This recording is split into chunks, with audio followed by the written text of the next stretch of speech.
안녕하세요. 학교에 계신 이환입니다. 자, 지금 이 시간부터는 2023학년도 합격 전략 설명회를 갖도록 하겠습니다. 자, 2023학년도에는 어떻게 학습을 하고 어떻게 지도를 하면은 우리가 합격을 할 수 있을까? 그 비법을 여러분한테 지금 시간에 제공하는 그런 시간을 갖도록 하겠습니다. 자, 여러분 이제 우리가 여기 자료가 이제 있죠. 이 자료에 보면은 우리가 여기 있는 것처럼 합격 전략입니다. 그죠? 합격 전략인데 우리가 보세요. 2023학년도입니다. 그러면 이제 학년도니까 내년이 되겠죠. 2022년도. 그렇죠. 2022년도는 우리가 어떻게 학습을 하면은 1년 만에 합격을 할 수 있을까 하는 그 비법을 여러분한테 이제 전수를 하고 안내를 하겠습니다. 자, 오늘은 이제 간단하게 여러분한테 우리가 이 합격 전략의 강의 내용을 안내를 하겠습니다. 첫 번째 시간에는 우리가 여러분 어떻습니까? 시험이라는 내용을 알기 위해서 나온 것을 알아야 되겠죠. 그러니까 2022학년도에서 어떻게 출제가 됐는지 여기서는 우리가 12년 동안 13년 동안 전체를 다 할 수는 없으니까 전년도 내용을 분석을 해서 그 다음 그걸 바탕으로 해서 올해 내용, 그렇잖아. 올해 학습할 내용을 우리가 예측해 보는 겁니다. 예측해 보는 그 여러분 전략을 한번 가질 겁니다. 그 다음 또 여러분이 우리가 임용시험이다, 중등 임용시험이다 이렇게 했을 때 여러분들이 시험이라는 성격을 정확하게 여러분 규명을 못하고 있다가 보니까 그 목적을 여러분이 조금 혼동하고 있는 것 같아요. 여러분들이 태어나면서 학교가 여러분 정규교육을 받으면서 시험을 쭉 많이 쳐왔습니다. 그렇죠? 그런 시험을 치다 보니까 그런 시험과 동일하게 여러분들이 성격을 규명하고 있다는 거죠. 그렇게 하다가 보니까 여러분들이 그 성격과 같은 기존의 학습법으로 공부를 하다 보니까 여러분들이 많은 공부를 하고도 또 꿈을 이루지 못하는 그런 학생들이 꽤 많이 있습니다. 수험생들이. 그것은 바로 뭘 의미하느냐 하면은 효율적인 학습이 되지를 않고 있다는 거죠. 성격과 이 시험의 성격과 목적을 정확하게 규명을 하지 못하고 거기에 맞는 전략적인 공부를 하지 못해서 그렇습니다. 그런 것들을 여러분한테 좀 안내를 할 거예요. 그러면은 과연 그랬잖아. 이환이라는 사람한테 들으면은 그렇죠. 강의를 함께 하면은 합격할 수 있을까 하는 의구심이 아마 들 겁니다. 그렇잖아. 배워보지 않은 이상은. 그렇잖아요. 그러면은 여러분들이 뭘 가지고 그렇죠. 그 이환이라는 사람이 그동안에 어떻게 지도를 해왔고 그 다음 어떤 자격과 자질을 가지고 있고 그 다음 어떤 결과물을 갖는 것을 보고 우리가 여러분 판단을 하고 추측할 수밖에 없을 겁니다. 그만큼 공신력이 있는 강사인지 아닌지, 신뢰할 만한 강사인지 아닌지, 전문성이 있는지 없는지 그걸 여러분이 우리가 볼 수가 있겠죠. 공신력을 갖추는 가장 대표적인 조건은 우리가 전문성과 신뢰성입니다. 그렇잖아. 그러니까 여러분들이 대학을 졸업하고 나서도 다시 공부를 해야 되기 때문에 많은 시간과 비용을 들이게 됩니다. 그 시간과 비용을 들이고도 결과물이 나타나지 않으면 허무하고 그렇잖아. 뭔가 절망감이 오겠죠. 그러면 그 시간과 비용이 효율적으로 여러분이 사용될 수 있도록 투자할 수 있는 사람인지를 여러분들이 판단을 해야 될 겁니다. 이제 그런 것들을 오늘 시간에 여러분한테 말끔히 해소를 해줄 거예요. 그러면 그렇게 해서 1년 동안 그 프로그램대로, 커리큘럼대로 따라오면은 여러분이 그 결과물은 자연스럽게 합격이라는 결과물이 도달할 거라는 겁니다. 이것이 이제 우리가 교수 방법이기도 합니다. 그러니까 우리가 교과서에 보면 우리가 학습 목표를 성취하듯이 우리가 임용이라는 합격의 목표를 자연스럽게 도입, 전개, 정리, 평가를 하면은 학습 목표에 도달할 수 있듯이 그 단계별로 적절한 기능과 전략, 자료를 가지고 학습을 한다면은 결과는 여러분 당연히 뭐 어떻습니까? 그 필연의 어떤 합격이라는 결과물을 가지게 될 거예요. 그래서 우리는 첫 시간에는 우리가 전년도에 우리가 어떤 시험이 나왔고 그걸 바탕으로 올해는 어떻게 출제될 것인가를 예측해보고 우리가 믿을 만한 신뢰할 만한 강사인지를 우리가 바로 보게 될 겁니다. 이 기본을 바탕으로 그다음 2교시에는 바로 이환이라는 사람이 그랬잖아요. 1년 동안 어떻게 지도할 것인지 지도 전략을 여러분한테 제시할 겁니다. 그렇잖아요. 지도 전략. 그 말은 이제 우리가 뭘 말하느냐 하면은 여러분이 교육학이나 이런 데 보면은 그렇잖아. 우리 구성주의 여러분 어떻습니까? 교육관에서는 이 교사는 어떤 역할을 해야 되느냐? 설계자 역할을 해야 되고 그렇잖아. 조력자 역할을 해야 되고 촉진자 역할을 해야 됩니다. 그렇죠. 뭐를 가르치는 것이 아니라 그렇잖아. 얼마만큼 수업에 여러분이 어떻습니까? 목표를 달성할 때 정확한 설계를 해줘야 됩니다. 그 다음에 여러분이 학습을 하는데 최대의 효과를 볼 수 있도록 조력을 해줘야 되겠고 그 다음 또 더 잘하고 더 성과를 낼 수 있도록 촉진자 역할을 해준다는 겁니다. 여러분 많이 들어봤던 비계 역할을 한다는 거죠. 발부한 역할을 한다는 겁니다. 그러니까 특급 도우미로서의 역할을 이제 할 수 있는 그런 지도 전략을 이제 제시할 겁니다. 그러면 지도 전략이 아무리 좋더라고 해서 여러분의 합격의 주체는 여러분입니다. 그렇잖아. 그러니까 수험생 여러분들이 어떻게 학습하면은 가장 주체적으로 주도적으로 그랬잖아. 학습을 통해서 합격이라는 결과물을 만들어낼 수 있는 건지 바로 여기서 학습 전략을 제시할 거예요. 학습 전략. 그러니까 우리는 모든 목적을 달성하기 위해서는 전략적인 학습 지도 전략이 필요합니다. 전략은 목적을 달성하기 위한 어떤 의도적인 방법이 되겠죠. 가장 효과적인 방법이 될 것입니다. 이걸 이제 우리는 잘 기억을 좀 해둡시다. 자, 그러면은 여러분이 잠깐 이제 우리가 들어가기 전에 여러분 뭐라고 했습니까? 기초를 이제 우리가 분석을 하기 전에 임용시험이라는 게 뭘까? 여러분의 목표가 뭘까? 여러분은 우리가 교과를 보면은 어떻습니까? 전부 다 뭐가 들어있어요? 성격과 목표가 여러분 정해져 있습니다. 목적이 뭐고 여러분 성격이 뭘까? 자, 여러분은 간단하게 여러분은 이제 우리가 한마디로 말하면 임용시험의 목적이 과연 뭐냐 이 말입니다. 바로 뭐다? 시험이니까 여러분 뭐가 됩니까? 합격이 되는 겁니다. 합격. 합격이 된다는 것은 여러분들이 어때요? 2023년도에 학교 현장으로서 교사로서의 바로 근무를 한다는 겁니다. 역할을 수행한다는 겁니다. 역할을 수행한다.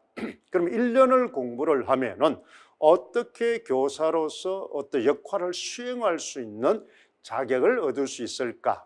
그러면 합격을 하기 위한 과정이 있죠. 바로 1차 시험이 있고 바로 2차 시험이 있습니다. 그렇잖아요. 그러면 1차 시험은 우리가 여러분 어떻습니까? 결과평가로서 서답형 문제를 통해서 인지 능력을 측정하는 겁니다. 인지적인 능력을. 그러니까 여러분의 지적인 능력, 문제 해결 능력을 우리가 보게 될 겁니다. 그러니까 이거는 일종의 간접평가가 되겠죠. 간접평가. 그에 비해서 요걸 이제 간접평가를 해서 인지적인 능력을 평가를 했다면은 그 다음 두 번째 2차는 어떻습니까? 바로 정의적인 능력을 평가를 하는 겁니다. 정의적인 능력과 더불어서 어때요? 과정평가를 하는 거죠. 과정평가. 그래서 우리는 정의적 능력과 과정평가를 통해서 바로 이 사람이 바로 현장에 투입됐을 때 교사로서의 자질을 가지고 있는지 교사로서의 인지적 자질과 정의적 자질을 가지고 있는지를 우리는 판단을 함으로 인해서 합격에 도달할 겁니다. 그러면 이렇게 이제 중등 임용시험이라는 거, 임용시험이라는 자체가 여러분 중요합니다. 앞에서 여러분들이 선생님이 이제 수업을 하고 지도를 하면서 가장 혼란스럽고 당황했던 것 중에 하나가 시험이라는 데 방점을 두고 여러분들이 학습 전략을 기존에 공부를 해왔던 학습 방법을 그대로 뭐에다 그랬잖아. 고착화된 방법으로 답습을 하고 있더라는 겁니다.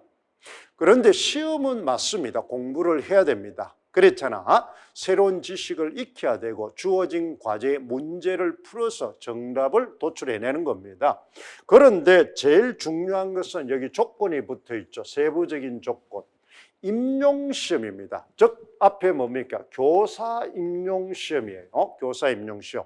그러면은 여러분들이 주의해야 될 것은 바로 이 시험의 성격을 잘 기억을 해야 됩니다. 성격. 그러면은 여러분은 어떻습니까? 기존의 모든 시험은 여러분은 뭐가 된다? 학생의 입장에서 공부를 해서 학생의 능력을 측정한 것입니다. 그러면 여러분 한번 보세요. 어떤 과제가 이렇게 주어져 있으면은 그렇잖아. 바로 학생이 있고 그다음 여러분 뭐가 있다? 교사가 이렇게 있죠. 그렇죠? 그러면 기존의 시험은 대부분이 이 과제에 대한 지식을 그렇잖아. 뭐한다? 학생이 바로 뭐야? 수용하는 겁니다. 그래서 이 과제를 수용할 수 있는 바로 학습 능력을 측정한다는 거죠. 학습 능력. 그래 이것을 수행할 수 있는 학습 능력을 교사가 가르쳐 준다는 겁니다. 가르쳐 준다는 거죠. 그런데 여기서는 주체가 누굽니까? 학생에 초점을 두니까 우리는 평가가 학생의 학습 능력을 측정한다. 학습 능력은 수용 능력입니다. 알겠죠? 이해 영역이다 이 말이죠. 그 다음 심화된 것은 그것을 어땠어요? 활용 능력 이렇게 이제 되겠죠.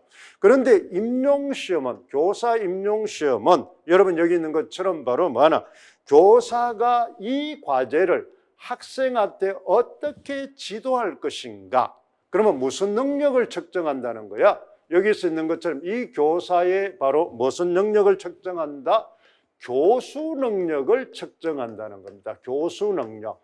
엄청난 차이가 있습니다. 엄청난 차이가 있다. 그러니까 문학을 어떻게 지도할 것인가? 그렇죠. 정서가 있으면 학생을 정서를 알 수 있게끔 어떻게 지도할 것인가? 그러면은 그 지도하는 방법에는 수업 목표가 있을 거고 수업 자료가 있을 거고 교수 학습 방법이 있을 거고 그 다음 그 목표에 도달했는지 아닌지 점검할 수 있는 평가 방법이 있다는 겁니다. 그러니까 교사 능력은 바로 목표가 있고 학습 자료가 있고 교수 방법이 있고 평가 방법이 있다는 거죠. 이것을 한꺼번에 여러분 우리가 지도하는 겁니다. 그 능력을 측정하는 거다.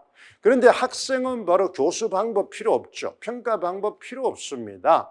그러니까 학습 뭐다? 우리가 교사가 제공하는 교수 학습 자료를 이해할 수 있는 능력, 즉 학습할 수 있는 능력만 측정한다. 그럼 나머지 문제는 다 빠진다는 거죠.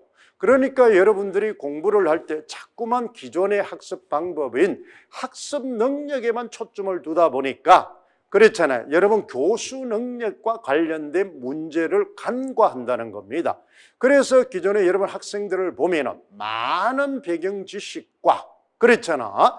그 많은 어떤 뭐다 여러분들의 문제 해결 능력을 가지고 있는데도 여러분 뭐다 매년 실패하는 학생을 보면은 그러한 학습법, 이 교사 임용시험이라는 성격을 정확하게 규명을 못하고 있어서 거기에 맞는 학습 전략 방법을 쓰고 있지 않기 때문입니다. 그러니까 학생의 학습 능력 지식만 교사로서 너무 많이 가지고 있지 이것을 효율적으로 학생들한테 효과적으로 교수할 수 있는 능력은 여러분이 평가하는 측정하는 문제는 가지고 있지 못하더라는 겁니다. 그러니까 이 내용들은 굉장히 중요한 이야기입니다. 그래서 예를 들면은 우리가 예전에 그림을 보면은 그랬잖아. 기존의 우리의 전통적인 그림의 기법은 화가가 어떤 대상을 그랬잖아. 정면에 바라보면서 그랬잖아. 그 대상을 사실적으로 그렸습니다. 그래서 이 화가나 이런 사람이 움직이질 않고 그 사물을 보는 거죠. 그런데 이 교수 학습 능력의 측정이라는 것은 일종의 피카소 그림이다 이렇게 생각하면 됩니다. 그러니까 피카소라는 뭐예요? 그림을 보면 기존의 기법하고 여러분 전혀 다르잖아요. 그러니까 예전에는 교사가 뭐예요? 화가가 그랬잖아요. 움직이지 않는 고정된 상태에서 본 그림을 우리는 그렸습니다. 그런데 피카소의 그림을 보면은 물체는 그대로 고정을 시켜 놔놓고 화가가 움직이면서 앞에서도 보기도 하고 뒤에서도 보기도 하고 측면에서도 보기도 하고 위에서 보기도 하고 아래에서 보기도 하고 그러니까 이렇게 움직이면서 본 뭐다? 그 그림을 한 화폭에 동시에 그렸다는 겁니다. 동시에. 그러다 보니까 코도 귀도 앞쪽으로 같이 붙어 있다는 거죠. 그러면 기존의 사람의 얼굴하고 다르다는 거죠. 그러면 거기서 중요한 것은 우리가 보세요. 여러분 그런 피카소 추상화, 현대 추상화나 이런 것을 이제 봤을 때 그랬잖아. 봤을 때 금방 이해가 가지를 않을 겁니다. 그런데 그러한 어떻습니까? 화법의 기법을 알고 나면은 여러분 감탄을 한다 이 말이죠. 그러니까 와 어떻게 저런 발상을 해서 그림을 그릴 수 있었을까?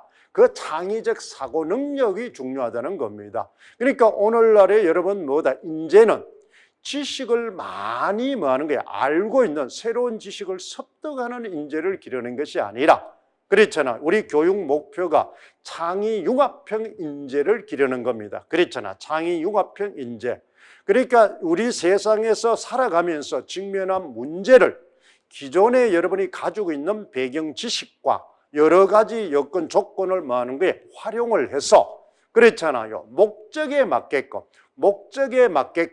조건에 맞게끔 그 문제를 해결하는 능력을 바로 측정합니다. 그 사람이 우리는 현명하게 세상을 잘 살아갈 수가 있다는 거죠. 그다음 문명을 발전시킬 수 있다는 겁니다. 그러한 미래지향적인 인재를 기르는데 초점이 있기 때문에 이 교사 시험이 기존의 여러분 학습법대로 공부를 하면은 상당히 여러분 뭐다? 실패를 하게 돼 있다는 겁니다. 자, 여러분 한번 잘 보세요. 특히 다른 과와 좀 다르게 이 국어과는 임용시험 중에서 가장 경쟁이 치열하고 가장 합격하기가 좀 어렵습니다. 그래서 여러분은 꼭 임용국어를 한 사람이 사범대학 국어교육과만 나와서 임용국어를 보지는 않습니다. 그렇죠. 다른 전공을 해서 복수 전공을 해서 보는 사람도 상대, 즉 일반적으로 정확하지는 않지만 반반으로 잡읍시다. 그렇잖아요. 그러면 합격자도 보면은 반반 정도가 됩니다. 또 한편으로 여러분 보세요. 예전처럼 수학 능력, 학생의 수학 능력으로 여러분 합격이 된다고 가정을 합시다. 그러면은 보세요. 그러면 고등학교, 초등학교, 중학교 때부터 공부를 잘해서 명문대학에 간 사람들이 바로 어떻습니까? 교사 임용시험에 다 붙을 확률이 높아야 되잖아요. 그런데 실제로 합격자를 보면은 명문대학교 나왔다고 해서 그랬잖아. 국어교육과를 졸업했다고 해서 바로 뭐다? 합격이 원활하고 쉬운 게 절대로 아닙니다. 그렇잖아요. 그러면은 여러분 한번 보세요. 그 사람들이 어떻습니까? 학습 능력이나 지식 능력이 없어서 합격이 안 됐을까요? 바로 이 시험의 성격을 정확하게 모르기 때문에 이 시험에 맞는 학습을 하지 않았기 때문에 그런 결과가 도출된다는 겁니다. 그래서 실제로 합격자를 보면은 그렇죠. 국어교육과를 나오지 않아도 그 다음에 뭐다? 우리가 소위 사회에서 말하는 명문대학교, 즉 고등학교 때까지 공부를 잘해서 거기 가서 그랬잖아요. 그런 대학의 출신이 아니더라도 더 많은 사람이 교사로서의 뭐다? 자격을 얻고 합격을 한다는 겁니다. 자, 그 결과를 바탕으로 여러분들이 그 사람이 가지고 있는 바로 어떻습니까? 학습 능력, 기존의 학습 능력으로 가지고 이 시험을 뭐다? 임한다면은 상당히 어려움에 봉착할 수가 있다는 겁니다. 그렇기 때문에 여러분들은 바로 이 교수 능력이라는 이 학습 목표와 그다음 성격을 잘 알고 여기에 맞는 우리가 교수 학습 방법, 수업 전략, 그다음 학습 전략을 짜야 된다는 겁니다. 그걸 여러분한테 안내하겠다는 거죠. 그러니까 이 공부는 여러분이 기존에 가지고 있던 대학의 어떤 뭐다 우열이라든지 그 다음에 국어 교육을 했든 안 했든 그랬죠. 국어를 그동안에 뭐다 대학교 동안에 쭉 접했던 사람이든 아니든 큰 차이가 없다는 거죠. 물론 기존에부터 많이 한 사람은 어떻습니까? 유리한 조건은 있습니다. 남보다 시간을 많이 투자를 했고 그동안 축적된 배경 지식이 있기 때문에 그랬잖아. 그런데 그것이 절대적인 것은 아니라는 겁니다. 그러니까 필요 조건은 될 수 있지만 합격의 필요 충분 조건은 되지 않는다는 거죠. 그런데 여러분 또 보면은 이 시험의 분석을 해보면 알겠지만은 자, 한번 볼까요? 그랬잖아요. 이 시험 분석을 해보면은 어떻습니까? 자, 한 과목당 2문제밖에 안 나옵니다. 그 많은 범위 중에서, 과목의 범위 중에서 그러면 실제로 나오는 것은 2문제입니다. 그러면 극소수 영역에서 출제가 된다는 거죠. 극소수 영역에서. 그러니까 전부 모든 과정을 아는 사람도 제일 유리하겠죠. 그런데 그것은 공부하는데 굉장히 힘듭니다. 그랬잖아요. 모든 시험에 모든 과목을 전 과목을 다 한다는 건 어렵죠. 그러면 한 영역에 두 문제밖에 출제되지 않기 때문에 한 과목에, 그러면 그 영역을 잘 선정하고, 그렇죠, 선택하면은 바로 어떻습니까? 남이 다 하지 않는데도 어떻습니까? 자기는 일부를 하고도 합격을 할 수가 있다는 겁니다. 그래서 여러분들이 제일 중요한 것은 이 시험은 선택과 집중입니다. 선택과 집중. 그러면 선택과 집중을 하기 위해서는 그 선택을 하기 전까지 우리는 철저한 분석과 전략적으로 접근해야 된다는 거죠. 그러니까 여러분들이 우리가 주의해야 됩니다. 임용 그냥 단순히 시험이 아니라 시험 제목에 보면 임용고시입니다. 고시. 그러니까 여러분 우리 시중에 한번 보세요. 고시 공부라는 것은 어떻습니까? 고시 공부는 여러분 우리가 많이 봤던, 그렇지, 일반적으로 우리가 고시할 때는 5급입니다. 국가공무원을 치면은. 그래서 여러분 사법고시, 외무고시, 우리가 어떻습니까? 행정고시, 그렇지, 기술고시 이런 게 했을 때 굉장히 어떻습니까? 고등지식과 높은 뭐 하는 게 학습 능력을 측정을 합니다. 근데 임용고시도 여러분들이 지금 똑같이 공부를 하다 보니까 주변에 공무원 시험들을 많이 하고 다른 시험을 많다 보니까 같은 것으로 생각을 하고, 그 다음에 또 뭐냐, 이거는 과목별로 보기 때문에 특정 과목은 사실은 보면 조금 더 우리 국어과보다는 훨씬 합격하기가 수월하고 경쟁률도 많은 게 그렇게 많지 않은 그런 과목도 꽤 있습니다. 그러다 보니까 똑같은 임용인데 걔는 쉽게 1년 만에 합격했는데 너는 몇 년을 해도 왜 안 되느냐, 이런 여러분 억울한 소리, 그렇죠, 소위 말해서 복장 뒤집어주는 소리를 하고 있죠. 그렇죠, 상처 주는 소리를 하고 있습니다. 그러니까 이거는 과목별로 좀 다르다는 겁니다. 그렇죠. 그러면 임용고시는 여러분은 뭐가 됩니까? 7급입니다. 알겠죠? 그렇죠. 교사는 7급 국가공무원을 치면 7급 공무원에 해당합니다.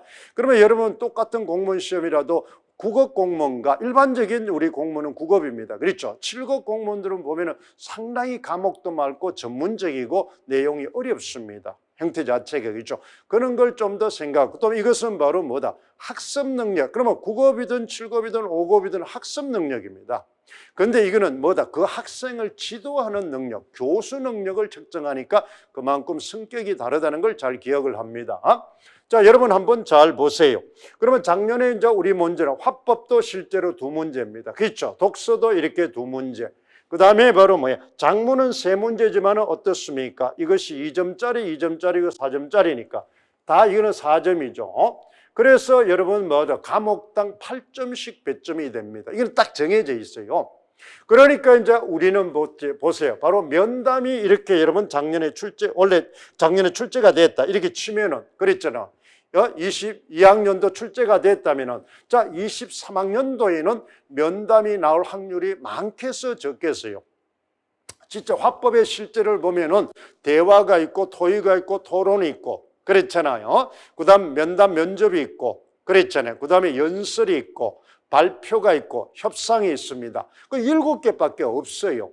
그랬잖아. 7개를 이제 하는 겁니다. 그러면 그 실제 중심으로 화법은 출제가 되기 때문에 7개만 하면 돼요. 그러면 7개를 하기 위해서 지식과 기능을 그 속에 이제 합니다. 그러면 완성체, 실제라는 것은 완성체입니다. 그러면 완성체를 하기 위해서는 부품이 필요하죠. 회로가 필요할 거 아닙니까? 그 부품과 회로가 지식과 기능 전략이다. 이렇게 생각하면 됩니다. 그렇잖아요. 그래서 부품 회사가 있잖아요. 그렇죠? 전자회사들이 있고 그것을 각 부품들을 연결해 주는 회로들이 있죠. 그게 바로 기능과 전략이다. 이렇게 생각하면 됩니다. 그러니까 지식과 기능 전략을 바탕으로 그 다음 여러분 바로 실제를 공부를 하는데 그 실제를 여러분 교수 학습할 수 있고 도달했는지 아닌지 점검하고 평가할 수 있는 평가 방법, 이렇게 해서 입체적으로 출제가 된다는 겁니다. 그러면 이제 우리가 예측을 가능하겠죠. 연설이 나오고 면담이 나왔으니까 우리는 바로 7개 중에 5개를 공부를 하겠죠. 그렇잖아. 그러면 대화를 할 것인지 토의를 할 것인지 토론을 할 것인지 그렇잖아요. 그 다음에 여러분 협상을 할 것인지, 그렇죠, 발표를 할 것인지 이것을 여러분 공부를 하면 됩니다. 그러면 그것을 이제 단연간 기출 분석을 통해서 우리는 선택을 하는 겁니다. 선택. 그렇잖아요. 이런 식으로 공부를 한다는 겁니다. 그런데 작년에 이제 우리가 기출된 문제를 보면은 유난히 교과는 기본 원리, 지식이 굉장히 출제가 많이 됐다는 겁니다. 출제가. 그러니까 점차적으로 가장 기본적인 지식이나 원리를 묻는 문제, 그 기본 지식을 일단은 확인을 하고 그것을 실제 상황에 적용해서 쓰는 능력, 사용할 수 있는 능력을 이제 측정을 하는 겁니다. 그러니까 우리가 기본적인 명확한 지식을 바탕으로 실생활에 실제 상황 속에서 활용하고 창의적으로 적용하는 능력을 묻고 있다는 게 일반적인 교과의 하나의 형태입니다. 그 다음에 이제 문법입니다. 문법도 똑같이 여러분 이렇게 해서 교과목은 우리가 24점입니다. 그 다음 문법도 24점이에요. 그러면 이 어문론, 형태론, 의미론, 통사론 이렇게 되어 있습니다. 그렇잖아요. 그래서 우리는 보면 어떻습니까? 여기도 마찬가지로 총 많은 게 있죠. 그리고 의미론은 문제가 나왔다가 안 나왔다 이렇게 됩니다. 그런데 반드시 우리 어문론, 형태론, 통사론은 바로 두 문제씩 꼬박꼬박 출제가 됩니다. 문법은 이것도 문법이라 하지만 학교 문법입니다. 학교 문법. 여러분은 중고등학교 선생이기 때문에 중고등학교 가르칠 수 있는 학교 문법이라는 걸 명심하세요. 알겠죠? 학교. 그래서 법이기 때문에 범위가 딱 정해져 있다 이 말이죠. 그러니까 여러 가지 어떻습니까? 생성 변형 문법처럼 그랬잖아요. 이설이 있는 거나 이런 것들은 우리 중고등학교에서는 가르치지를 않습니다. 그건 알 필요도 없죠. 왜 그러냐면은 여러분들은 국어는 도구 과목이기 때문에 그렇잖아. 전공으로서 그 학생을 가르치는 게 아닙니다. 국어를 이용해서 자기가 그렇잖아요. 국어를 전공할 사람도 생길 거고 그 다음 다른 전공을 하는데 이 국어는 의사소통의 수단이죠. 그렇잖아요. 문제 해결을 할 수 있는 수단으로서의 기능 그것을 이제 가르치는 겁니다. 그렇잖아요. 그렇기 때문에 국어라는 과목 자체는 여러분 어떻습니까? 선진국이 되고 문화가 발달하고 문명이 발달할수록 국어는 자꾸 번창을 합니다. 선진국의 강요를 보면 알죠. 그래서 국어 선생들은 어떤 우리 사회 제도나 입시 제도나 방법이 바뀌어도 변하지 않고 자꾸 늘어난다 말이죠. 우리가 문화가 발달하면 점점 영어가 전 세계 언어가 되어가지고 영어 전공자가 전 세계에 나가서 어떻습니까? 그 전공을 그렇죠 활용해서 경제 활동을 할 수 있도록 있듯이 우리 국어 전공을 하면은 전 세계적으로 국어 한류를 퍼기는 위해서 퍼져나가죠. 일자리가 많이 생깁니다. 그러니까 절대로 국어가 많은 게 어떤 사양 과목이나 그렇죠. 우리 국어 국문학이라든지 국어 교육이나 이런 국내에서만 자체에서 좁혀서 보면은 순수 학문을 쪽으로 보면은 우리는 바로 범위가 줄어들지만은 이것이 실용적인 측면으로서 보면 그렇잖아요. 어마어마하게 늘어나고 있다는 겁니다. 그런 것들을 여러분 염두에 두고 좀 자부심을 좀 가지세요. 그 다음에 여러분들이 가장 이제 어렵게 생각하는 것이 바로 많은 게 문학입니다. 그렇죠? 문학도 이런 내가가 되는데 그런데 여러분이 주의해야 될 것은 문학은 이렇게 갈래가 돼 있는데 그렇잖아. 갈래가 이렇게 돼 있잖아요. 그렇죠? 그럼 왜 이 갈래를 이렇게 이제 선생님이 이제 이렇게 이야기를 하느냐 이 말이죠. 자, 지금의 교육 과정은 전부 바로 많은 게 장르 중심의 구성주의입니다. 장르 중심의 구성주의라는 거는 장르라는 자체가 갈래죠. 원래는 문학에서 쓰던 겁니다. 장르가 이러면 그렇잖아. 서정갈래, 서사갈래, 극갈래, 교술갈래 이것이 이제 장르라고 했죠. 근데 그것이 이제 우리는 바로 모두 확대해서 의미를 그렇죠. 광의적으로 해서 모든 글의 유형 이걸 이제 장르라고 합니다. 그렇잖아요. 그러니까 구성주의는 활동 과정을 중시했는데 형식주의는 장르를 끌어와서 바로 섞여 있는 겁니다. 과정과 불어서 결과, 즉 형식, 글의 형식, 모범적인 글의 형식과 그다음에 과정을 동시에 공부하는 것을 우리는 장르 중심주의라고 이야기를 하죠. 그래서 이제 임용은 바로 교육 과정의 목표에 따라 움직인다는 겁니다. 형식주의냐, 인지구성주의냐, 사회구성주의냐, 대화주의냐. 그러면 지금은 이제 우리는 바로 그것이 심화되어서 장르 중심주의, 표현주의, 그랬잖아. 대화주의. 이렇게 이제 즉 후기 구성주의로 가고 있다는 거. 그래서 이 갈래, 장르를 잘 기억을 해야 됩니다. 그러면 여러분은 이제 문학 중에서 가장 어려운 것이 바로 뭐야? 여러분들이 현대시가 되겠죠. 그렇잖아요. 이건 주관적이고 주정적이기 때문에 여러분은 어려울 겁니다. 그러면 여러분 보세요. 문법이 법이 있듯이 그렇잖아. 문학 중에서도 이 고전 작품은 고전 시가든 고전 소설이든 이것은 법이 있다 이 말입니다. 딱 정해져 있으면 고전이라는 자체가 뭐예요? 전이라는 자체가 법전자입니다. 문법처럼 법 그렇죠. 거래 법칙이죠. 법칙. 그렇잖아. 그 법칙이 이렇게 어문론, 형태론, 의미론, 동사론. 물론 화용론이 있지만 이 화용론은 바로 뭐야? 화법에서 쓰니까 여기서는 뭐다? 그렇게 문법에서는 중요하지 않습니다. 그래서 우리가 문법의 법칙처럼 고전문학도 바로 뭐야? 법칙이 있다는 거죠. 이걸 이제 우리는 뭐라 그럽니까? 담화관습이다. 이렇게 이야기를 하죠. 그러니까 그 담화관습을 먼저 익히면 됩니다. 그것이 바로 뭐다? 문학에서는 갈래론이라고 이야기를 합니다. 그 갈래가 장르가 되잖아요. 그렇죠?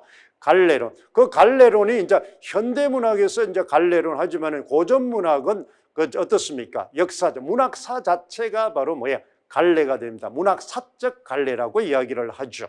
그래서 우리는 고전문학은 문학사와 갈래가 같이 붙어 있다. 이렇게 생각하면 됩니다. 그렇잖아. 그걸 이제 우리는 공부를 하죠. 그래서 이렇게 두 개씩만 출제가 되니까 이것을 어떻게 선택할 것인가? 그렇죠. 어떻게 집중할 것인가? 그래서 우리는 이러한 분석을 통해서 이루어진다는 겁니다. 그래서 여러분들이 항상 중요한 것은 갈래를 알으면 그 밑에 뭐냐? 하위 구성 요소가 있다. 그래서 모든 공부는 바로 뭐야? 구조화되어 있어. 상위 구조에서 하위 구조로 내려간다는 거죠. 그럼 하위 구조는 상위 구조에 비해서 구성 요소라고 하잖아요. 예를 들면은 소설의 3요소 이렇게 이야기하잖아요. 그러면 소설의 3요소는 바로 뭐예요? 구성 요소는 뭐가 있죠?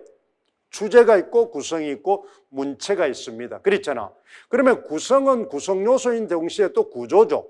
그러면 구성의 3요소 이라면 인물, 사건, 배경이 있잖아요. 그러면 구성의 구성 요소는 인물, 사건, 배경이 되는 겁니다. 그랬잖아. 그러면 그 세 개의 구조는 구성이 되는 겁니다. 플롯 구조다 이렇게 되는 거죠. 그런 것처럼 우리는 상하 관계를 그러면 그런 어떤 관계가 된 게 우리가 문법에서 의미론입니다. 단어 관계가 되겠죠. 그처럼 모든 그런 구조화되어 있다는 걸 잘 기억합니다. 우리 사회 시스템도 구조화되어 있죠. 그렇죠? 그걸 여러분 알면은 우리는 한눈에 전체를 파악할 수가 있다. 그건 나중에 이제 교과에서 구조 이론을 할 때도 많이 배울게 될 겁니다. 그렇잖아. 이렇게 이제 우리가 알 수가 있죠. 자, 그러면은 여러분 한번 보세요. 이렇게 기출을 해보면 첫째 많은 게 두 문항씩 되어 있으니까 배점이 똑같다는 겁니다. 이것이 교과가 24점. 그랬잖아요. 24점. 그 다음에 문법이 24점. 그 다음에 문학이 바로 뭐다? 우리가 또 32점. 이렇게 이제 되어 있습니다. 그랬잖아요. 문학 배점이 제일 높죠. 문학 배점이 제일 높습니다. 그런데 이제 우리는 뭐 어떻습니까? 문법이 여러분은 뭐야? 이거는 지식 위주의 학습입니다. 지식.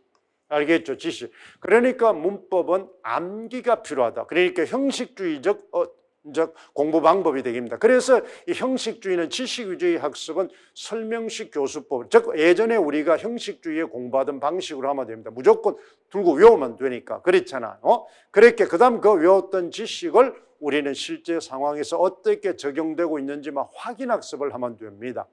그런데 이제 우리는 이 교과는 여러분 뭐 국교로는 바로 뭐 하는 게 이런 지식을 바탕으로 기능과 전략을 이제 공부를 하는 겁니다. 기능과 전략 공부를 하죠. 기능과 전략 공부를 하는 겁니다. 기능 전략 공부를. 그러다 보니까 이것은 바로 뭐하나 단계별로 전략을 가지고 한다는 걸 알아야 됩니다. 기능. 그래서 우리는 바로 어떻습니까? 현시적 교수법의 직접 교수법 이렇게 이제 이야기를 하죠. 인지 능력을 측정한다는 겁니다. 인지 능력. 그랬잖아. 그래서 과정별 전략을 공부를 한다. 그에 비해서 이제 문학은 여러분 조금 다릅니다. 그랬잖아. 문학은 여러분 어떻습니까? 주관적이고 창의적이기 때문에 그것을 수용해서 배워서 그대로 쓸 수는 없죠. 그러니까 여러분 바로 어떻습니까? 문학은 문화산물이기 때문에 그랬잖아. 문학은 여러분 잘 알다시피 바로 뭐는 우리 문화생활을 한다는 것은 물질 문명인 경제적인 풍요도 필요하지만은 정신적인 풍요도 뭐다 가져야 됩니다. 그래야만이 여러분 행복한 삶을 살 수 있다는 거죠. 그러면은 물질적인 재화를 여러분 충족시키는 거는 경제라고 이제 우리가 보면은 정신적인 여러분 어떻습니까? 재화를 충족시키는 게 바로 문화라고 할 수가 있습니다. 그러면 그 문화의 하위 영역 중에 하나가 우리는 문학이라고 할 수 있죠. 예술, 음악, 체육 이런 것들이 전부 바로 뭐 하는 거예요? 문화가 되는 겁니다. 그랬잖아. 그러니까 이 정신적인 자산이기 때문에 이런 것처럼 그랬죠. 객관화된 게 그렇게 많지는 않습니다. 그러면 객관화되지 않았다고 해서 객관성이 없느냐? 기본적인 요소는 있죠. 그런데 여기서는 이것을 이제 우리는 문화는 향유하는 거니까 보다 나은 문화로 발전시키기 위해서 여러분 다른 사람의 작품을 배워가지고 이해해서 나의 삶이 그다음 내 주변에 내 사회의 삶이 보다 더 발전될 수 있도록 창조하는 데 있다 이 말입니다. 문학이. 그래서 문학은 예전에는 지식 위주의 문학을 가르쳤다면 지금은 문학의 교육과정도 여러분 교과서도 어떻게 편성되어 있냐면 그래서 문학의 여러분 성격 본질을 먼저 있는 게 아니라 우리는 문학의 수용과 생산이 먼저 있습니다.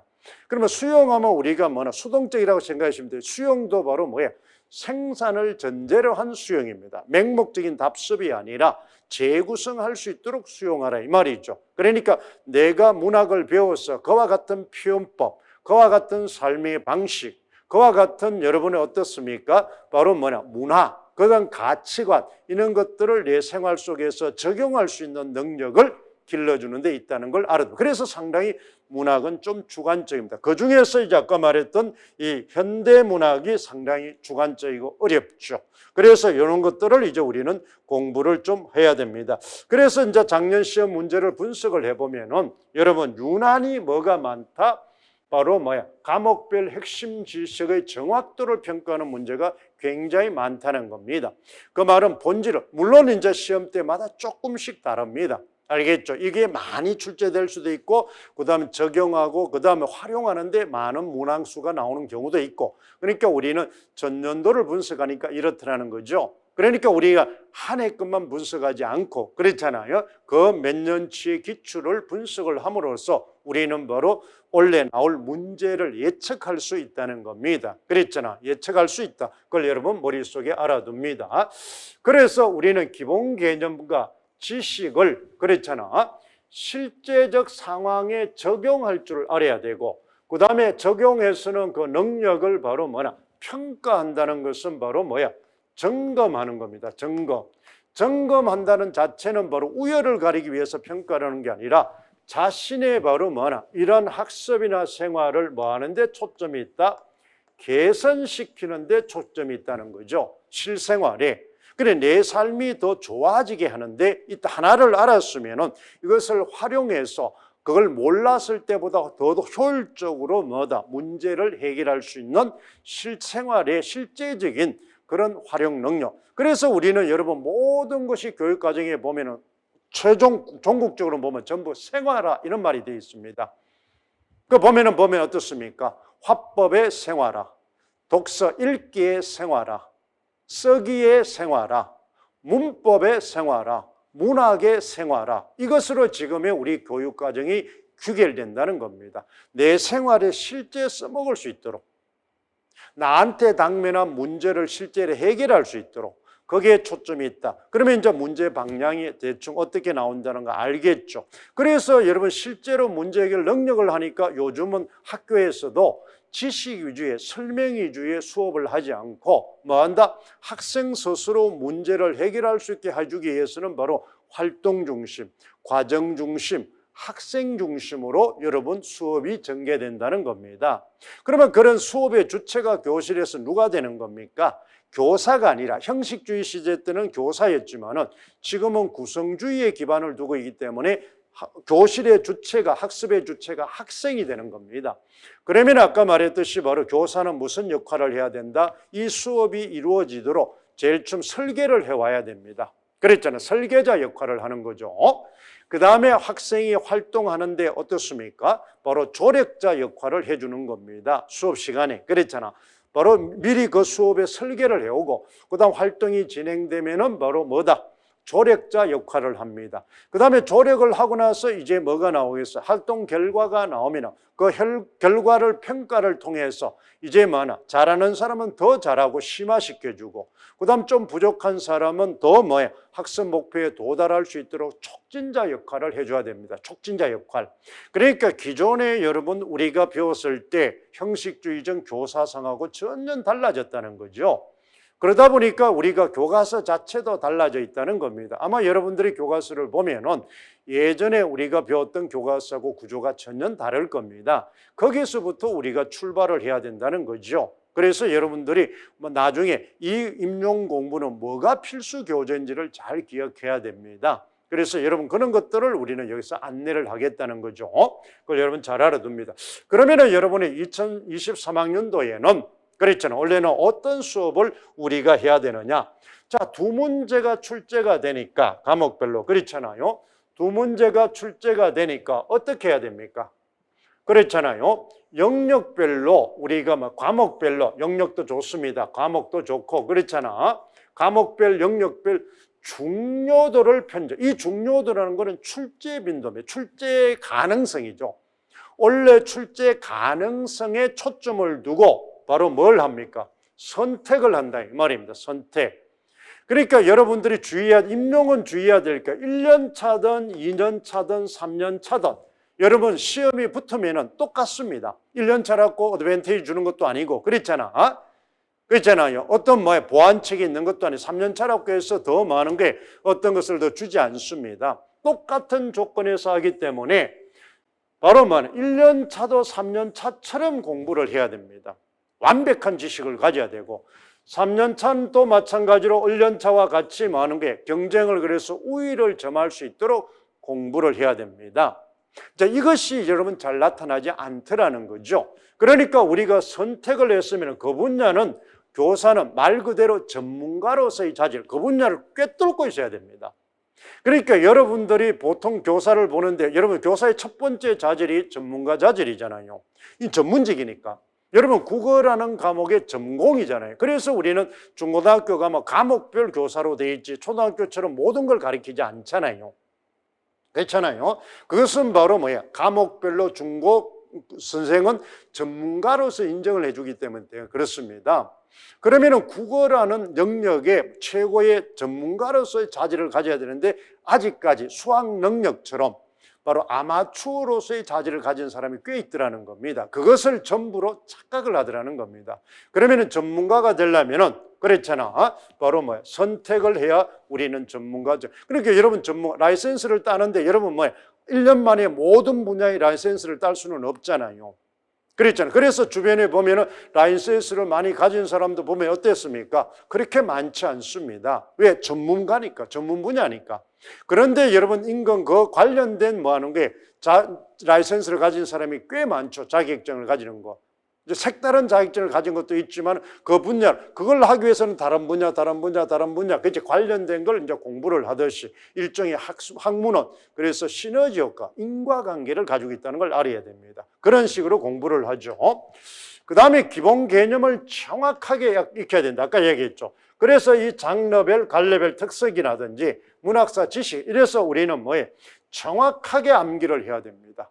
그러면 정확하게 암기를 하기 위해서는 반드시 우리가 학습을 할 때 확인 학습을 합니다. 선생님이 오늘 수업 배운 거를 그랬잖아. 반드시 수업이 끝날 때 그랬잖아. 형성평가를 통해서 확인 학습을 한다 이 말이죠.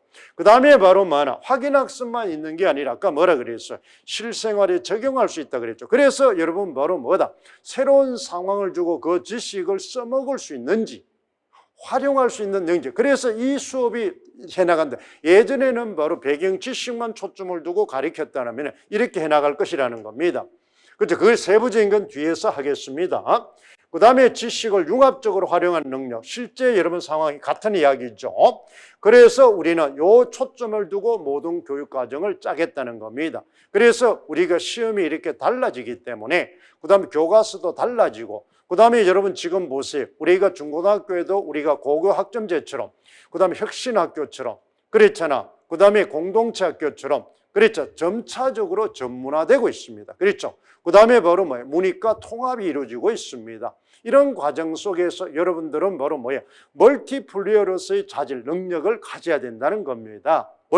그러면 그 멀티플리어로서 융합적인 사고, 문제가 점차적으로 주제 통합적, 교과 통합적, 문이과 통합적, 융합적인 복합적인 문제로 많이 출제되는 경향이 있다는 거죠. 그러면 이것이 점차적으로 이런 흐름을 잘 기억을 하고 우리가 공부를 해나가야 돼. 그러면 그런 한두 문제에서 당락이 좌우된다. 이렇게 이제 보면 될 겁니다. 그래서 시험 문제가 점차적으로 그렇게 변하고 있다는 걸 알아두면 됩니다. 그러면 이걸 이제 바탕으로 우리는 바로 뭐다? 우리는 어떻게 이제 지도할 것인가? 자, 그러면 이렇게 어렵고 변하는 패턴을 어떻게 하는 거예요? 능동적으로 대처해서 안내자 역할하고 조력자 역할과 촉진자 역할을 할 것인지 우리가 이제 강사를 봐야 되겠죠. 그러니까 여러분 현대 사회는 전문가 시대이기 때문에 어떤 전문가를 잘 만나느냐에 따라서 바로 하는 거예요. 성패가 좌우됩니다. 그래서 선생님이 수업을 할 때 이 전문가 여러분 학원에 이제 여러분한테 지도하는 거는 항상 제일 쉽게 이야기를 많이 드는 게 바로 골목식당이 있죠. 이 골목식당 보세요. 그분들이 여러분 바로 장사를 하는데 처음 하는 사람도 있지만 몇십 년 동안 장사를 해오신 분이 계십니다. 그렇잖아요. 그 분야에 대해서.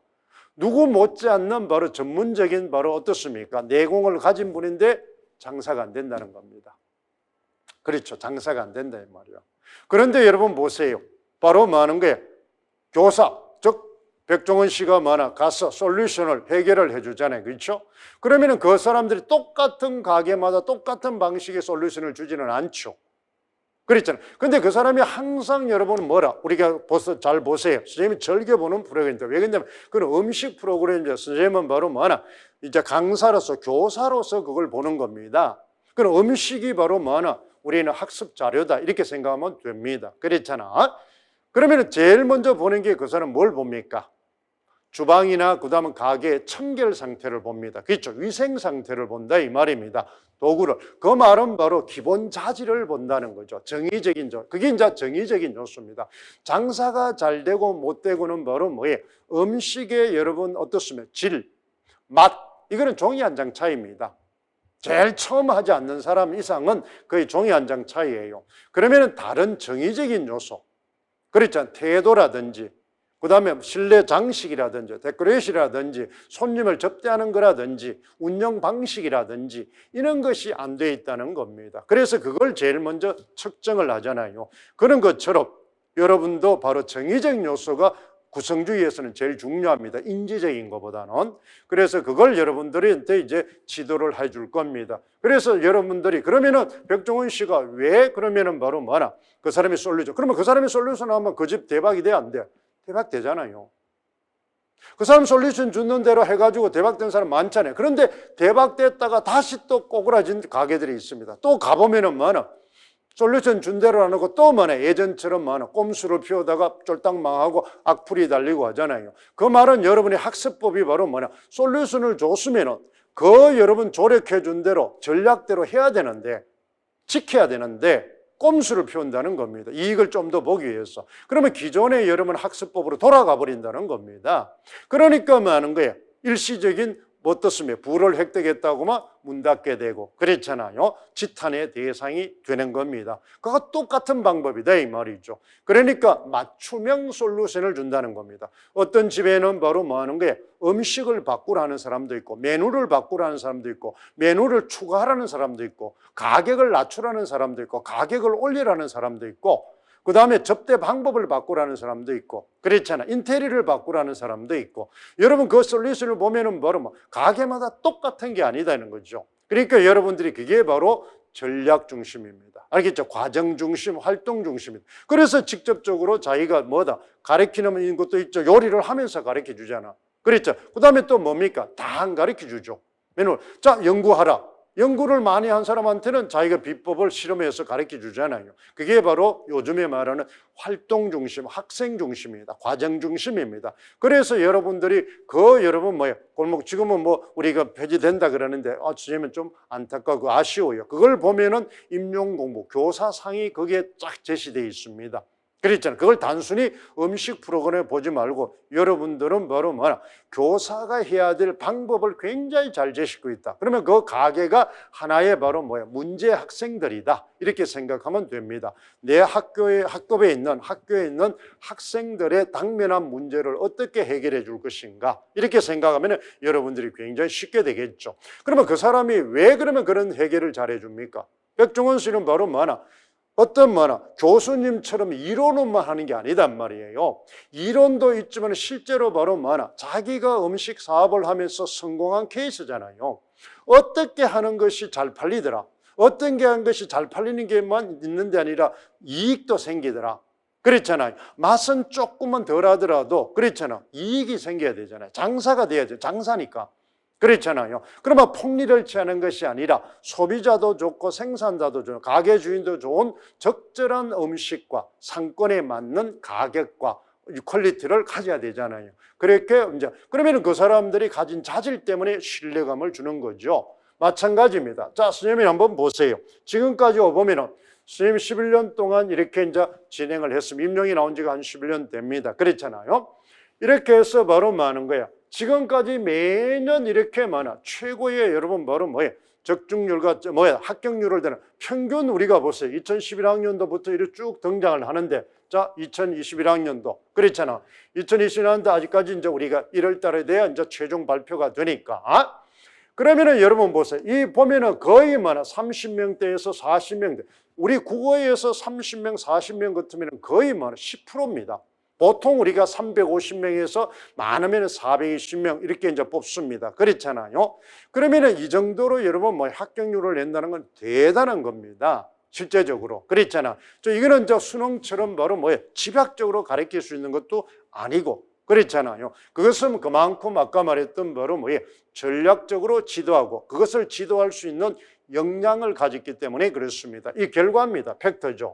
이런 거는 선생님 자료실에 적중이나 기출문제 분석 자료, 기출해설 자료에 보면은 적중도 모의고사하고 연결된 게 다 몇 년째가 있습니다. 그걸 여러분 확인을 해보면 알 겁니다. 자, 그러면은 보세요. 그 다음에 이제 얼마만큼 이렇게 결과를 낼 수가 있느냐. 그것은 바로 얼마나 신뢰하고 전문성과 신뢰성을 가졌느냐 이 말입니다. 자, 그러면 제일 먼저 우리가 보는 거는 기본 자질이죠. 기본 능력을 갖추고 있는 사람이냐. 그랬잖아요. 선천적으로 가지고 있느냐. 후천적인 능력도 중요하지만은 그게 이제 학력입니다. 그렇잖아. 그런 학력을 봐서는 이제 어떻습니까? 그래도 빠지지 않습니다. 그렇잖아. 기본적인 역량을 가지고 있다. 자, 그 다음에 여러분 중요한 거는 여러분 바로 선생님이 현직 교사로서 오래 했다는 겁니다. 현직 교사로. 또 한편 1차만 여러분 현직 교사라고 해서 다 그런 건 아니죠. 선생님이 연구부장을 하면서 연구부장은 여러분 연구 수업을 담당합니다. 전체적인 교사의 바로 많은 게 수업 능력을 측정하는 겁니다. 지적 능력을, 그렇잖아요. 교수 능력을. 그러니까 1차와 2차의 기본적인 자질을 측정할 수 있는 능력을 가지고 있다는 겁니다. 지금 우리 학원 현장에서 보면은 현직 교사가 그렇게 많지 않습니다. 물론 계시는 분도 몇 분 계시지만은 선생님처럼 이렇게 오랜 경력과 그 다음에 바로 연구부장 경력을 가진 사람은 없습니다. 그 다음에 또 그래도 우리가 강남이라는 그렇죠. 학군에서 경제 치열하게 그렇게 했던 강사는 그렇게 많지를 않습니다. 대부분이 보면 어떻습니까? 전문적인 지식을 인해서 대학교 여러분 어떻습니까? 강의를 하시는 분들이 꽤 많으시죠. 그분들은 이제 대학의 정교사가 이제 그렇잖아. 자리가 아직까지 낮이라니까 전문적인 그 분야의 전문적인 지식은 가지고 있을 줄 모르지만은 중고등학교 임용에 대한 중고등학교 경험이 없으니까 현장 지식이라든지 실제적인 능력은 없어요. 이론 지식은 있는데, 그러니까 아까 말했던 교수 학습 능력이나 평가나 이런 것이 여러분 일체가 안 된다는 거죠. 통합성의 원리가 안 된다는 겁니다. 가르치는 내용과 실제 활동과 평가와 현장하고 이 통합이 돼 유기적으로 그렇잖아. 상호 소통이 돼야 되는데 선생님은 그걸 다 경험을 가지고 있잖아요. 그러다 보니까 누구보다도 바로 이런 임용의 성격을 잘 알고 있다는 겁니다. 또 한편으로 보면은 바로 그래도 우리나라는 바로 뭡니까? 그랬잖아요. 이런 학벌이나 바로 경력이잖아요. 그러면 우리가 교육에 대해서는 우리가 EBS 방송이 최고로 치잖아요. 거기에서 선생님이 이제 이렇게 단연간 그렇죠. 임용 강의도 하고 수능 강의를 먼저 했습니다. 그렇죠. 논술 강의를 하고 그 다음에 지금 하는 게 임용 문제는 여러분 한국교육과정평가원에서 출제를 하죠. 즉 수능 출제 기간하고 같죠. 그랬잖아요. 그러니까 수능에서 출제로 들어가시는 교수님들 그랬잖아요. 교사분들이 바로 뭐에 똑같이 출제를 하기 때문에 문제 성격이 비슷합니다. 그랬잖아요. 그러면 수능은 아까 이야기했잖아. 학생들의 학습 능력을 측정하는 거고 임용은 바로 그 학생을 잘 지도할 수 있는 교수 능력을 측정하는 겁니다.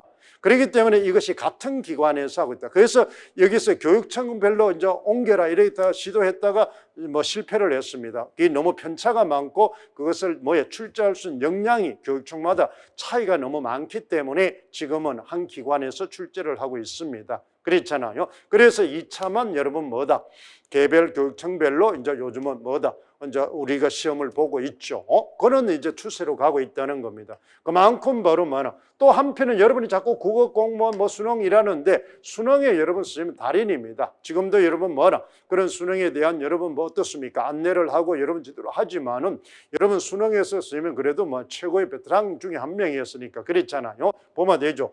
그 다음에 선생님이 국어 공무원 했는데 선생님이 뭐나 국어 공무원 출제 국어 과목 출제 위원이기도 했습니다. 그러니까 시험에 대해서는 얼마든지 여러분한테 많은 게 내놓고 이제 이야기할 수가 있죠. 그 다음 제일 중요한 거는 이겁니다. 좀 전문가로서는 그랬죠. 임용에서 여러분 제일 효과적인 게 뭐냐면은 이거예요. 바로 교과서와 지도서를 여러분 뭐나 선생님이 많이 자 이게 이제 됐던 게 선생님이 이렇게 수능 강의나 이런 거 할 수 있었던 것도 선생님이 이 연구부장을 하면서 그 해에 그랬잖아. 여러분 어떻습니까?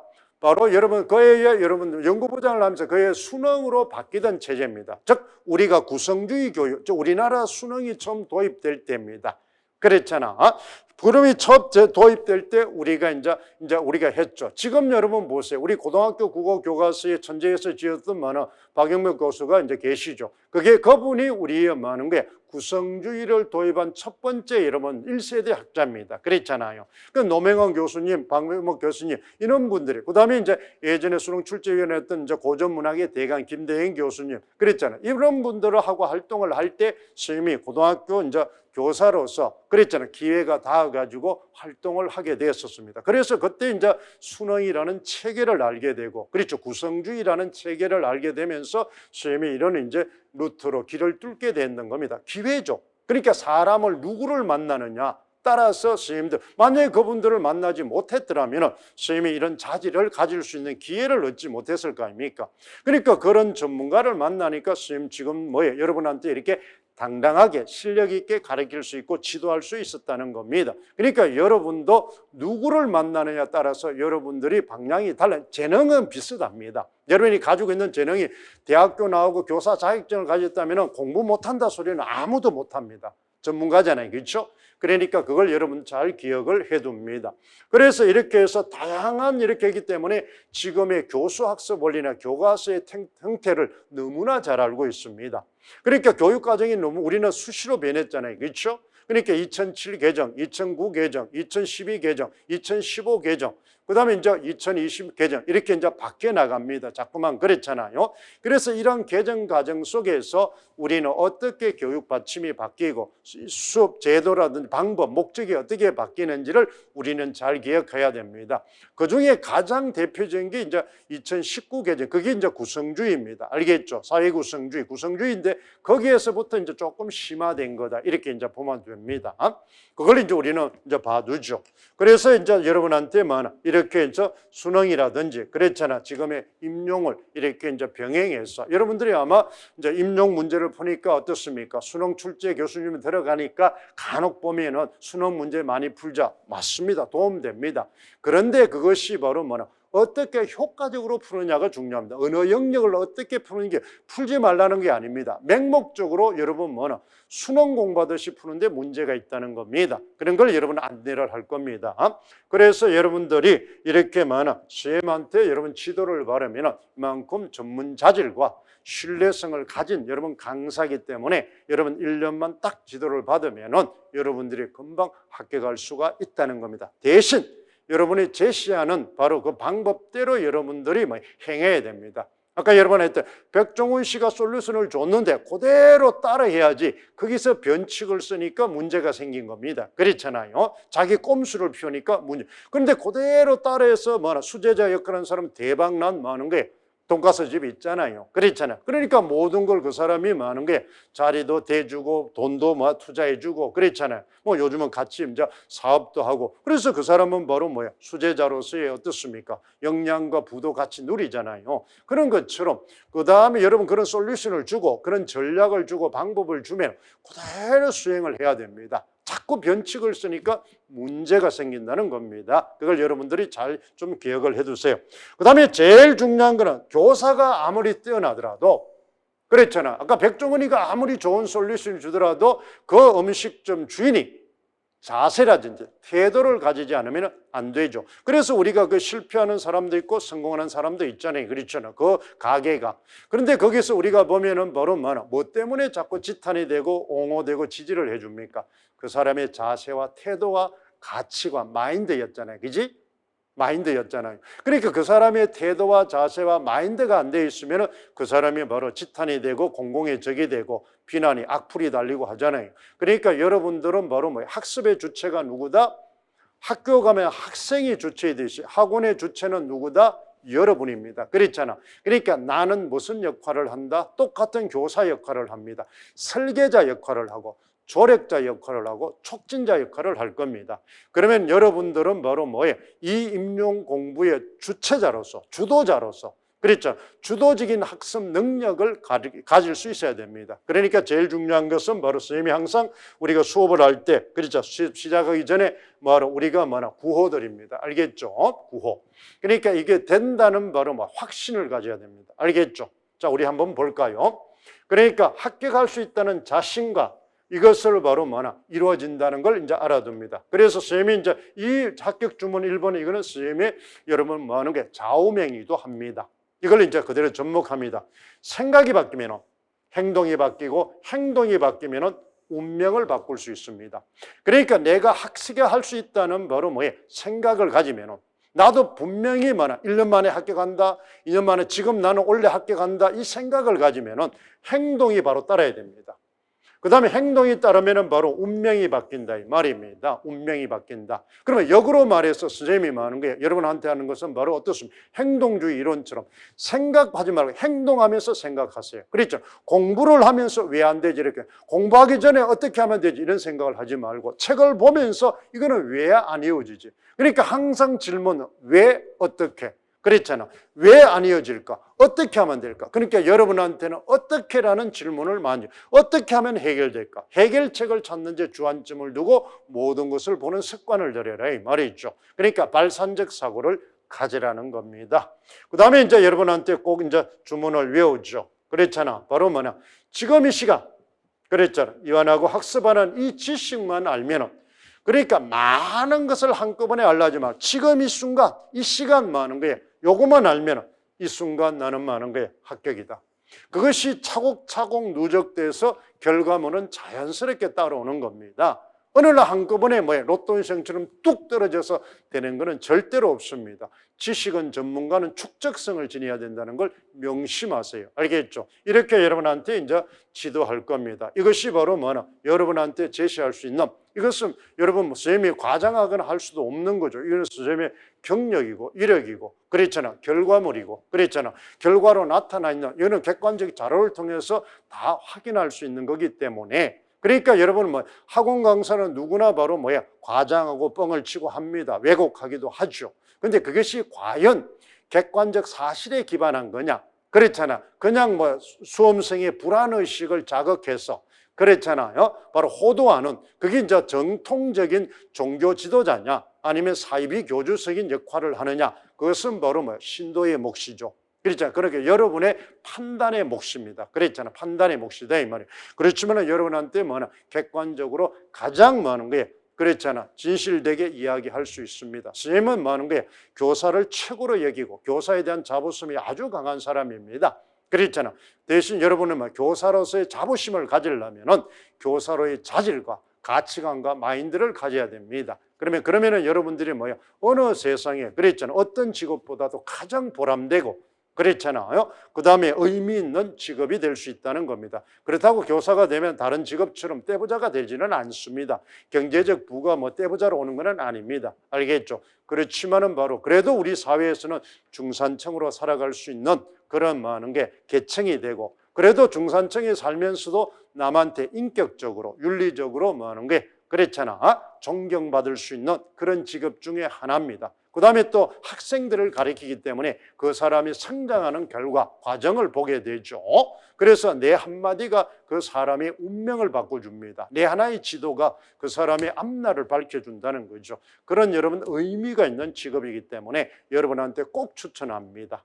알겠어요? 현대사회는 경제적인 부만이 뭐래 삶의 의미가 있는 것은 아니죠. 그러니까 여러분은 어떻습니까? 교사로서 아무리 여러분 교사가 지금 권위가 떨어지고 뭐 할 때 그것은 본인이 여러분 얼마만큼 가치관을 가지고 의식을 가지고 자질을 가지고 하면은 그래도 다 존경합니다. 자기를 가르쳐 주는데, 자기 자녀를 가르쳐 주는데 존경하지 않는 부모, 학생 없습니다. 그렇잖아. 그런데 이제 소수가 그렇잖아. 거기에 뭐야 빗나간 은행이나 태도를 지니니까 우리는 비난이 되고 그것이 전부처럼 느껴지고 이렇게 되는 겁니다. 그러니까 여러분한테 우리는 합격할 수 있는 여러분 실질적인 비법을 여러분한테 제공하겠습니다. 수고했습니다.